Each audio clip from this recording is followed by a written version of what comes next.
Assalamualaikum warahmatullahi wabarakatuh. Perkenalkan, nama saya Haja Wayhriani SPD MPD, pengajar ekonomi di SMA N1 Maja. Pada kesempatan ini akan membahas materi tentang pajak. Pengertian pajak. Pajak merupakan pungutan wajib berupa uang yang harus dibayar oleh penduduk sebagai sumbangan wajib kepada negara atau pemerintah dan bersifat memaksa serta tidak mendapatkan imbalan secara langsung dan memiliki sanksi hukum. 2. Fungsi pajak. A. Fungsi anggaran, yaitu berfungsi sebagai sumber penerimaan kas negara.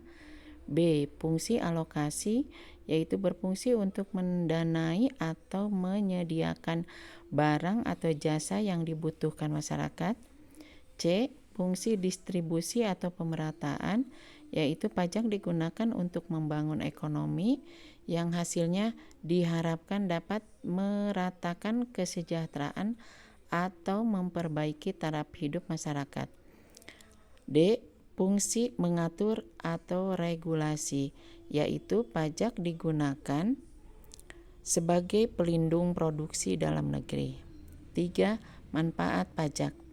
A. Membiayai pengeluaran negara. B. Membiayai pengeluaran umum. C. Membiayai pengeluaran produktif.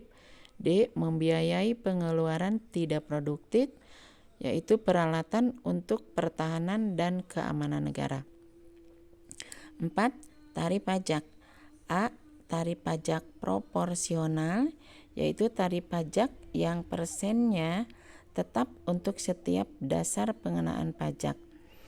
B. Tarif pajak tetap atau konstan, yaitu besaran pajak yang harus dibayar itu sama.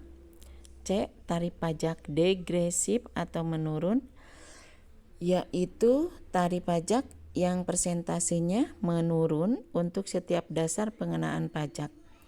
D. Tarif pajak progresif atau meningkat, yaitu tarif pajak yang persentase pajaknya meningkat untuk setiap dasar pengenaan pajak.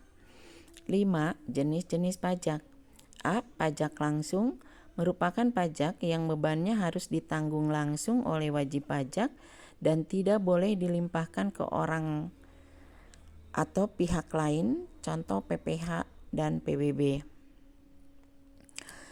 B. Pajak tidak langsung merupakan pajak yang pemungutannya dapat dialihkan atau dilimpahkan ke orang atau pihak lain, contoh pajak penjualan dan pajak tontonan. 6. Berdasarkan lembaga yang memungutnya. A. Pajak negara merupakan pajak yang dipungut oleh pemerintah pusat melalui aparat negara. B. Pajak daerah merupakan pajak yang dipungut oleh pemerintah daerah tingkat 1 atau tingkat 2. 7. Berdasarkan objek yang dikenakan. A. Pajak subjektif merupakan pajak yang jumlah pungutan pajaknya berdasarkan keadaan subjeknya, contoh kekayaan dan pajak penghasilan. B. Pajak objektif merupakan pajak yang pemungutannya berdasarkan objek pajak, contoh pajak impor, pajak bumi dan bangunan, dan pajak kendaraan bermotor dan sebagainya. Sekian, wabil taufiq wal hidayah. Wassalamualaikum warahmatullahi wabarakatuh.